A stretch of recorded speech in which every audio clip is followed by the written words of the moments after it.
Alhamdulillah nahmaduhu wa nasta'inuhu wa nastaghfiruh wa na'udzu billahi min shururi anfusina wa min sayyiati a'malina. Man yahdihillahu fala mudilla lahu wa man yudlilhu fala hadiya lahu. Asyhadu an la ilaha illallah wahdahu la syarika lahu la na'budu illa iyyah wa asyhadu anna Muhammadan abduhu wa rasuluh khatamun nabiyyin la nabiyya ba'dahu.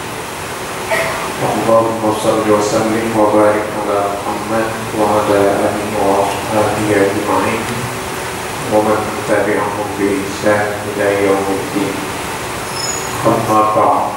Ya ibadallah, ittaqullaha haqqa tuqatih wa la tamutunna illa wa antum muslimun.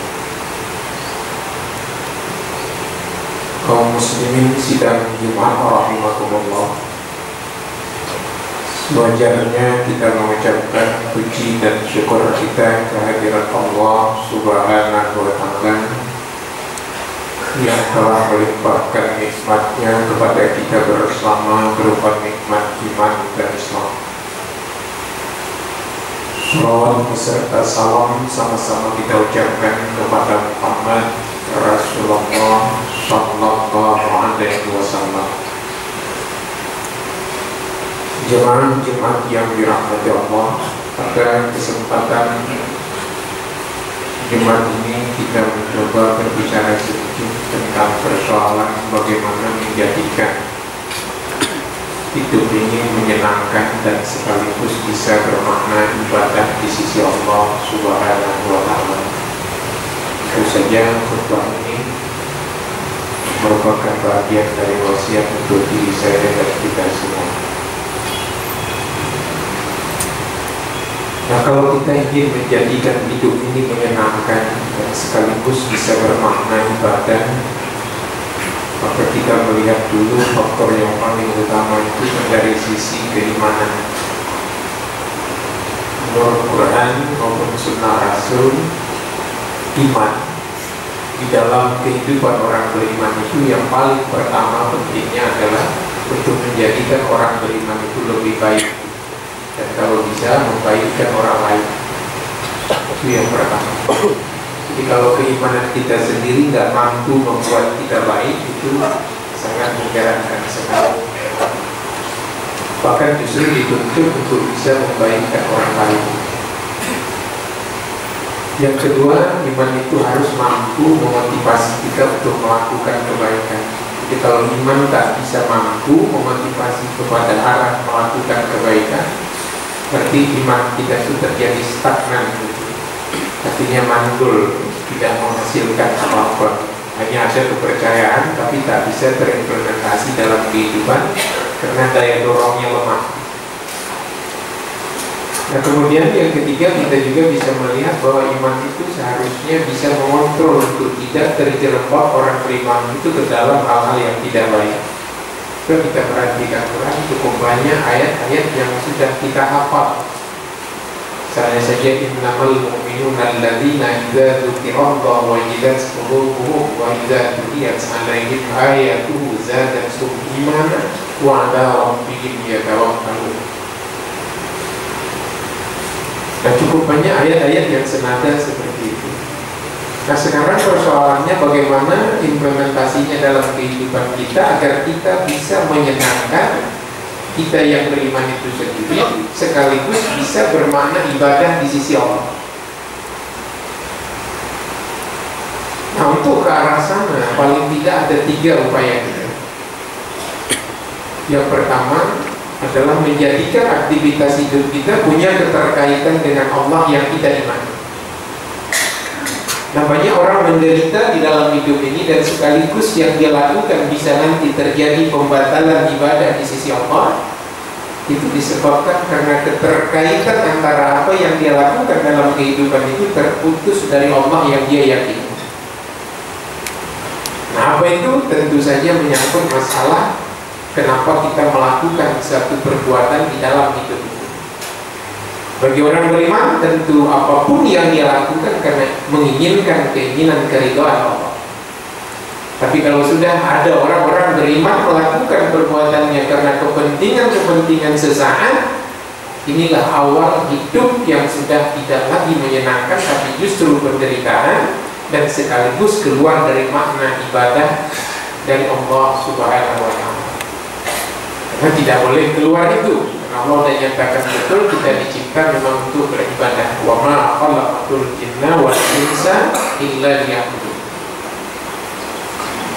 Nah sekarang bagaimana membuat keterkaitan itu? Tentu saja tadi sudah diawali dengan yang pertama, menghubungkan aktivitas hidup kita dilakukan hanya karena Allah.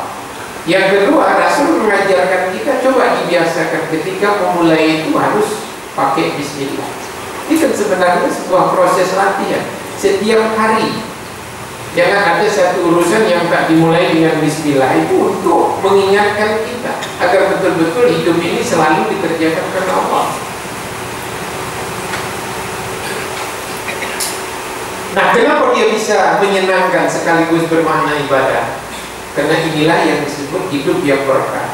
Jadi kalau ingin keberkahan hidup, jangan lepaskan aktivitas hidup melakukannya kecuali karena Allah. Dan jangan lepaskan seketika mau mengerjakannya itu, jangan lupa membaca bismillah. Karena bahwa aktok kata Rasul terputus kalau ada kerja yang tak dimulai dengan bismillah. Tapi bukan hanya sekedar lisan.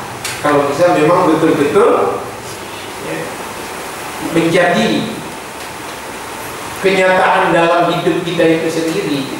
Karena bismillah itu para ahli mencoba membahasnya itu, kata dia, realitas hidup ini itu didasari oleh cinta dan kasih sayang Allah. Jadi kalau orang melakukan perbuatan dengan bismillah, itu berartinya dia mencintai apa yang dia lakukan. Saya seorang guru, cintai betul tugas keguruan kita. Insya Allah kita akan bisa menyenangkan dalam melaksanakan tugas keguruan. Kemudian keguruan kita itu bisa betul-betul membawa kasih sayang kepada orang lain. Jadi pekerjaannya itu kita cintai dan hasil kerja kita itu bisa menyenangkan orang lain. Inilah yang membuat kita gembira atau menyenangkan dalam melaksanakan tugas. Nah sekarang kenapa banyak terjadi hidup ini nampaknya agak kurang menyenangkan terasakan kita? Karena sudah mulai banyak yang putus kontak melakukan perbuatan bukan karena mencari keridhaan Tuhan, tapi mencari kedudukan dan kekayaan. Kalau ini sudah mulai muncul, maka hidup sudah mulai agak kurang tenteram, walaupun tidak dikatakan tidak tenteram. Tapi tolonglah kita perhatikan sama-sama, kita luruskan kembali dengan tidak menghakimi orang lain. Itu yang pertama. Jadi kalau kita simpul, keberkahan itu hanya didapat bila hidup ditampilkan tidak lepas dari keyakinan kita. Yang kedua, kalau hidup ingin menyenangkan dan sekaligus bermakna ibadah, berkaitan dengan diri. Pada diri ini harus betul-betul kita kembangkan kualitasnya.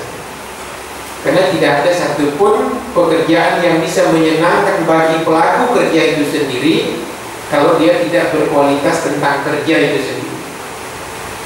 Maka Rasul pernah bersabda itu, jangan diserahkan urusan kepada orang yang tidak ahli. Tunggu, kata dia, kehancurannya kalau diserahkan. Artinya kita nggak usah keluar sana lah dulu memahami hadis ini, cukup ke internal diri kita. Artinya nggak pernah pekerjaan itu menyenangkan kita kalau kita nggak berkualitas. Nah sekarang betul nggak kita dalam hidup ini berproses untuk menuju manusia yang berkualitas di dalam kehidupan kita? Sederhana aja, nggak usah jauh-jauh, diri kita saja di hati. Kalau kita perhatikan status yang kita miliki sekarang, coba perhatikan. Saya mungkin ada 4 atau 5 yang saya miliki. Pertama, saya jadi suami. Betul nggak? Sudah 25 tahun saya mendapat gelar suami itu.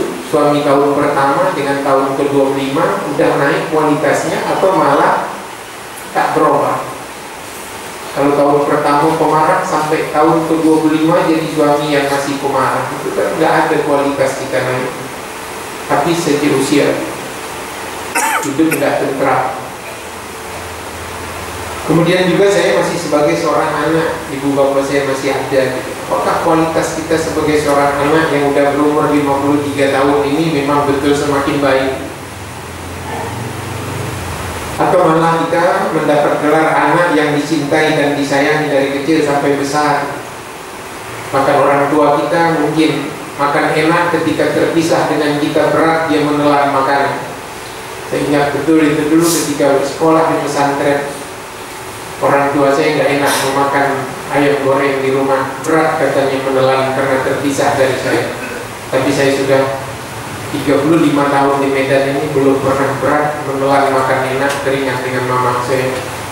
Seperti kualitas sebagai seorang anak belum naik. Tolong direnungkan. Kita nggak bisa memperbaiki pakai kekerasan. Karena kalau hati udah keras, peluru itu pun tak bisa memperbaiki ini. Tapi kalau hati sudah lembut, saya pikir tak apa-apa yang kita memperbaiki mudah. Nah, kemudian kita juga berstatus sebagai seorang masyarakat. Ketika perhatikan, kita kadang pernah disibukkan oleh pekerjaan yang diamanahkan kepada kita. Bermasyarakat saja pun kita lupa. Kita merasa sudah besar dengan kedudukan, dengan kekayaan yang kita miliki, dari rumah ke kantor, dari rumah ke kantor. Tidak pernah kita memikirkan bagaimana nasib orang. Kita tinggal di komplek ini bisa tempat aman, hari hujan lebat tidak terasa kita bocor. Tak pernah kita mengalami banjir masuk ke rumah kita. Tapi mungkin puluhan juta orang lagi kalau hari hujan sudah risih dengan kebocoran rumah dan kebanjiran rumah, gak pernah masuk dalam agenda diri kita. Alangkah rendahnya kualitas kita dilihat dari kepedulian kita kepada orang lain. Dan inilah membuat dunia itu sengsara. Nah, ini yang kedua. Nah, yang ketiga, orang banyak menderita dalam hidup ini, tidak menyenangkan hidupnya, dan sekaligus hidupnya bisa keluar dari makna ibadah adalah karena salahnya berhubungan dengan orang lain.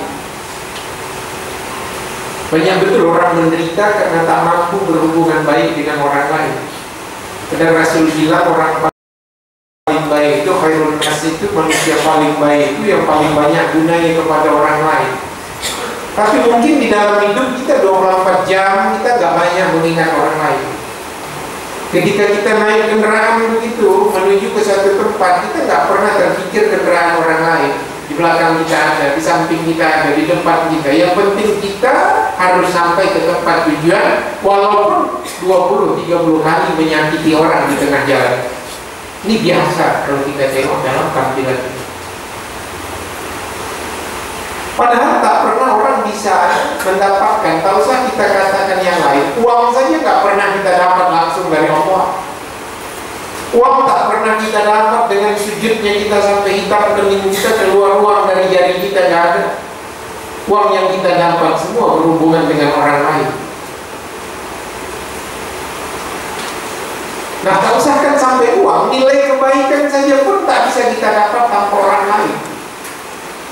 Pernah membaca satu buku, senyum saja, walaupun kita tahu bisa dia memakna menyenangkan orang lain, katakanlah bisa makna sedekah, dan kita bisa kursus untuk senyum menjadi juara 1 senyum se-Sumatera Utara. Tapi kalau tak ada orang menerima senyum kita, kemana mau kita kasihkan? Maka oleh karena itu tolong jangan sepelekan orang lain. Jangan kecilkan orang lain, karena hidup tak bisa survive tanpa orang lain. Tolong bangun sama-sama. Kalau bisa banyakkan pikiran untuk orang lain. Karena hidup untuk diri kita sangat sedikit sekali keperluan. Saya kalau dalam hal ini lebih senang saya pendapat orang-orang yang agak tasawuf atau katakanlah sufi, tapi yang Qurani. Kalau ulama salafus soleh yang agak sufi hidup dia, kalau kita perhatikan di dunia ini hanya 4 saja kata dia, nggak usah banyak-banyak kali yang mau perjuangkan. Makan dan minum itu yang perlu. Kemudian pakaian untuk sekedar menutup aurat kita dan melindungi badan. Kalau makan untuk supaya kita kuat. Yang ketiga tempat tinggal. Yang keempat, istri soleh. 4 baju pemuda 8 udah cukup. Nah, itu kan tak perlu banyak. Jadi kalau awak memiliki kedudukan dan kekayaan, mengurus orang lain itulah yang harus diorientasikan betul. Hampir 80%, 20 hanya untuk diri kita. Karena kalau memang ke diri kita lebih banyak, itu nggak mungkin hidup ini menyenangkan. Kalaupun ada senang, itu senang yang semu, senang yang palsu, berujung dengan penderitaan dunia dan hari akhirat. Nah, oleh karena itu mari sama-sama kita renungkan. Agar hidup ini penuh keberkahan, mari lakukan aktivitas hidup kita jangan putus karena ingin untuk mencari keridhaan Allah, dan awali dengan bismillah. Yang simpel-simpel aja dulu kita buat. Kemudian yang kedua, tolong tingkatkan kualitas hidup kita. Tak bisa kita bahagia atau menyenangkan kalau hidup tak berkualitas. Saya sudah pernah membayangkan sederhana aja, duduk di tempat makanan orang berjual martabak, datang renungan saya menengok penjual martabak yang ahli itu enak sekali. 8-9 orang antri untuk menunggu makanan, tapi dia tenang dengan kemampuan skill dia yang luar biasa. Dia ambil telur itu satu, tap dia pecahkan dengan tangan yang satu, isi telur keluar ke tempat, kerabang telur tinggal di tangan, dia buangkan. Dia kacau dengan cepat, dengan ukuran menit siap. Terbayang kepada saya, ya Allah, kalau andai kata saya disuruh memasakkan martabak ini dengan orang yang sudah menunggu 8 orang atau 10 orang, bukan orang itu yang pingsan tak makan, saya yang pingsan keraguan untuk bisa cepat membuat ini. Artinya apa? Bahwa kita bekerja itu kalau tak ahli, kita duluan sendiri yang mati, apalagi orang lain. Maka cepat tingkatkan kualitas diri kita, baik memahami hidup dunia ini, apalagi tuntunan agama itu. Karena salah satu faktor hancurnya umat ini adalah umat ini lebih banyak jahil terhadap Islam, bodoh terhadap ajaran Islam itu tak berkualitas. Oleh karena itulah umat ini hancur. Satu faktor yang paling berat betul adalah karena kebodohan umat terhadap ajaran Islam. Nah, baru yang ketiga, jangan sepelekan orang lain. Tolong muliakan orang lain. Buat baik sebanyak-banyak kepada orang lain, dan buat program memang lebih banyak arah menyelamatkan orang lain. Cari kedudukan, cari kekayaan dengan baik, semuanya itu pasti dengan menggunakan orang lain, tapi pikirkan orang lain. Jangan sampai kita menjadi dokter saja kalau tak ada orang sakit, itu tak bisa kita dapat uang. Tapi pernahkah kita berpikir kepada orang sakit itu menderita untuk mengeluarkan uang yang dapat menolong orang sakit? Coba kita pikirkan. Padahal kita dapat dari orang sakit. Begitu kita dapat uang yang banyak itu, pernahkah memikirkan uang yang kita dapat itu menolong orang sakit? Kecuali hanya sekedar mengobat orang sakit dengan bayaran. Tapi adakah kita menyisakan kalau bisa lebih banyak presentasinya dari yang dapat kita untuk diri kita dibandingkan untuk orang lain?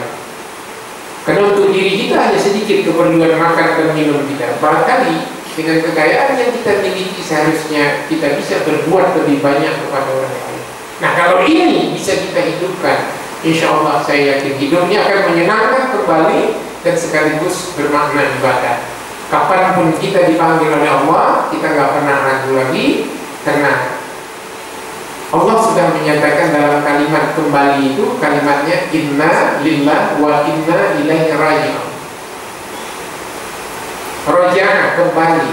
Kalau awak pikir rekreasi, kembali itu membawa oleh-oleh menyenangkan. Jadi nggak ada awak takut mati karena kembali. Orang kembali itu udah siap, luar biasa gembira. Lebih senang awak kembali dari berangkat. Saya berangkat ke Makkah, memang senang. Tapi saya banding-bandingkan waktu kembali dari Makkah menuju rumah itu jauh lebih senang. Jadi kita datang dari Allah sekarang senang menempati dunia, tapi kembali menghadap Allah itu lebih senang. Kalau memang betul-betul hidupnya menyenangkan dan sekaligus bermakna ibadah. Kalau tidak, kembali menghadap Allah itu memang mengerikan dan menyeramkan.